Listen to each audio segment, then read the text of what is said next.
सत्यशोधकची पहिली बातमी। शिरवळ येथील भागामध्ये गुन्हेगारी डोकं वर करू पाहत आहे। गेल्या काही दिवसांपासून गुन्हेगारांची प्रमाण या भागामध्ये वाढताना दिसत असून शिरवळ पोलिसांचा गुन्हेगारांना धाक राहिला नाही का असा प्रश्न आता उपस्थित करण्यात येतोय। या भागामध्ये देशी बनावटीचे पिस्टल आणि जिवंत काडतुसे विक्री करणार असल्याची माहिती थेट सातारा गुन्हे शाखेच्या पथकाला मिळाली। त्यानुसार सातारा गुन्हे शाखेच्या पथकाने शिरवळ येथील शिंदेवाडी नजीक असलेल्या एका कंपनीच्या मैदानावर देशी बनावटीचे पिस्टल आणि जिवंत काडतुसे विक्री करणाऱ्या एकाला रंगे हात पकडलाय। या कारवाईत गुन्हे शाखेच्या पथकाने देशी बनावटीचे 4 पिस्टल आणि 4 जिवंत काडतुसे असा 2,61,000चा मुद्देमाल जप्त केलाय।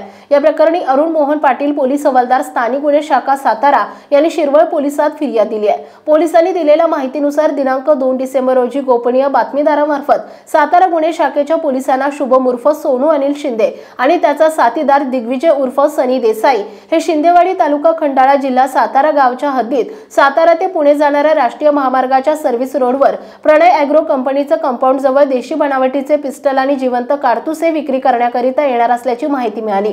या माहितीनुसार सापळा रचून सातारा गुन्हे शाखेच्या पथकाने पाठलाग करून ही कारवाई केली आहे। पोलिसांनी या व्यक्तीस त्याचं नाव पत्ता विचारला असता त्यानं त्याचं नाव शुभम उर्फ सोनू अनिल शिंदे वय वर्ष 24 वर्ष राहणार महर्षीनगर स्वारगेट पुणे असं सांगून त्याच्या सोबत असलेला पण पळून गेलेल्या व्यक्तीचे नाव सांगितलं। दिग्विजय उर्फ सनी देसाई राहणार सिंहगड कॅम्पस पुणे असं पळून गेलेल्या व्यक्तीचं नाव असल्याचं त्यांनी पोलिसांना सांगितलं।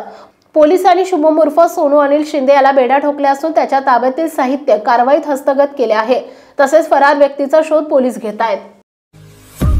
आपल्या परिसरातील बातम्या पाहण्यासाठी आजच आमच्या सत्यशोधक महाराष्ट्र न्यूज चॅनलला यूट्यूबवर सबस्क्राईब करा आणि बेल आयकॉन प्रेस करा।